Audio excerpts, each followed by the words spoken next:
Mahmoud Dicko, bonjour. Bonjour. Comment ramener la paix au Nord Mali? Je crois qu'il faut commencer par la solution politique, le dialogue. La libération de 160 prisonniers de l'armée malienne par le mouvement rebelle Ansardine, est-ce un bon signe? Nous pensons que c'est un bon signe, qu'aujourd'hui ça montre en tout cas une disponibilité d'aller vers un dialogue. Quelle que soit la nature de la revendication, je pense que nous pouvons trouver une solution. Quel rôle avez-vous joué dans la libération de ces 160 prisonniers? En réalité, nous avons essayé de garder le contact par le biais de notre bureau régional qui se trouve à Kidal, parce qu'on a un bureau du Haut Conseil islamique régional qui se trouve là-bas. Et ce contact-là nous a permis d'avoir leur disponibilité pour libérer ces prisonniers. Donc ils ont joué un très grand rôle pour nous faciliter le contact avec M. Iyad. Alors vous parlez de Iyad Agrali, le chef du mouvement Ansardine. Quand le mouvement dit qu'il veut appliquer la charia sur tout le territoire malien, qu'est-ce que vous en pensez? Je pense que c'est une revendication, mais la réalité est tout autre. Mais vous, en tant que chef du Haut Conseil islamique, est-ce que vous souhaitez que la charia soit appliquée sur tout le territoire ou pas? Vous savez, je n'ignore pas la réalité du Mali. La réalité du Mali, c'est que le Mali est pluriel. Il y a d'autres religions, d'autres croyances. Nous sommes obligés de tenir compte de tout cela dans notre Mali. C'est comme ça que ça a été tout le temps et nous ne pouvons pas ignorer cette réalité. Donc vous êtes pour le respect des autres religions et notamment des chrétiens? Absolument, absolument, absolument. Vous connaissez bien Iyad Agrali, le chef d'Ansardine. Est-ce que vous lui avez parlé ces derniers temps? Je le connais comme tout le monde, Iyad depuis 90, c'est les premiers qui ont commencé la rébellion. Je l'ai connu en 92 pendant la signature du pacte. Je l'ai rencontré une fois pendant la visite du grand imam de la Mecque à Kidal. Ici, je le vois dans les mosquées. Mais il n'y a pas de relation très intime entre nous, sauf que, on se respecte mutuellement. Et ces derniers temps, le jour où il est rentré à Kidal, j'ai essayé vraiment de le trouver pour pouvoir le dissuader et à faire plus preuve de retenue pour vraiment ne pas entraîner le pays dans une situation de chaos. Ça n'a pas été facile, je n'ai pas pu vraiment le dissuader, mais nous avons parlé. On ne peut pas appliquer la charia sur du néant. Il faut d'abord que le Mali soit préservé et je le lui ai dit. Par téléphone? Quelqu'un me l'a passé. Ça n'a pas dépassé une minute de dialogue. Et qu'est-ce qu'il vous a répondu? Il me dit qu'on verra tout cela après. Est-ce que vous ne craignez pas qu'il s'emballe et qu'il soit grisé par ses succès militaires? Je ne pense pas. Il faut très rapidement le faire voir la réalité en face. Aujourd'hui, lui ne gagne pas, l'islam ne gagne pas, le pays ne gagne pas dans une aventure sans issue. Depuis que les rebelles, et notamment Ansardine, tiennent le Nord Mali, les chefs d'AQMI, Al-Qaïda au Maghreb islamique, se montrent à Tombouctou. Qu'est-ce que vous en pensez? Ce n'est pas aujourd'hui qu'ils sont établis là-bas. De tout le temps, ils sont là-bas. Mais avec la complicité de qui? Maintenant, s'ils se montrent, ça, c'est encore une raison de plus pour qu'on prenne cette situation-là très au sérieux. Et ça ne vous préoccupe pas, cette alliance entre Ansardine et AQMI?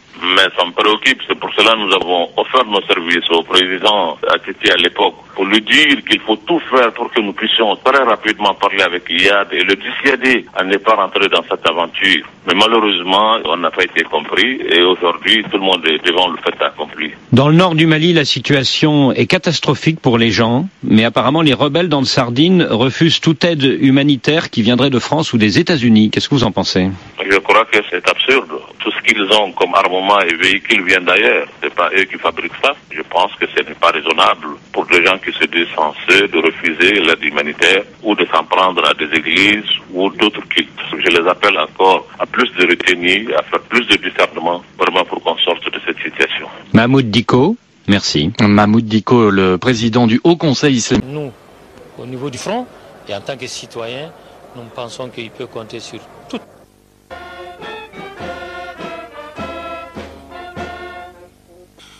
L'émotion était grande à la cérémonie d'accueil des militaires libérés par les rebelles Touaregs et leurs alliés. Ces soldats viennent notamment des garnisons de Tessalit, d'Aguelhok et de Kidal. Ils sont artisans des derniers combats qui ont opposé les forces armées aux rebelles. Je m'en voudrais de passer sous silence l'accueil chaleureux et le soutien inconditionnel que les populations de Gao et Sévaré nous ont réservé. Merci infiniment aux autorités maliennes pour leur assistance et leur soutien tout au long de cette épreuve.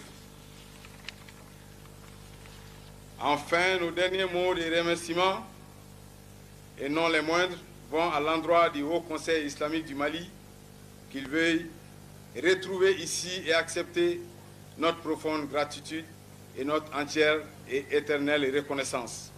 Justement, les jeunes ont retrouvé la liberté grâce au dialogue engagé par le Haut Conseil islamique. Le dialogue, un passage obligé pour résoudre toute crise, estime Mahmoud Dicko. Quelle que soit la situation, il faut quand même préserver l'essentiel, c'est de pouvoir se parler. Ne jamais rompre vraiment le dialogue, ne jamais rompre la confiance entre les hommes. Parce que, vous saviez, les guerres, les conflits, tout finira autour des tables. L'esprit patriotique de ces militaires est apprécié par le chef d'état-major général des armées. Il affirme que ces jeunes reviennent de la mission la plus noble que la nation puisse confier à ses fils. En accomplissant cette mission, vous avez accepté de mettre en danger votre vie et celle de vos familles. Quoi de plus grand et de plus digne, quoi de plus héroïque, mais surtout, quoi de plus patriotique.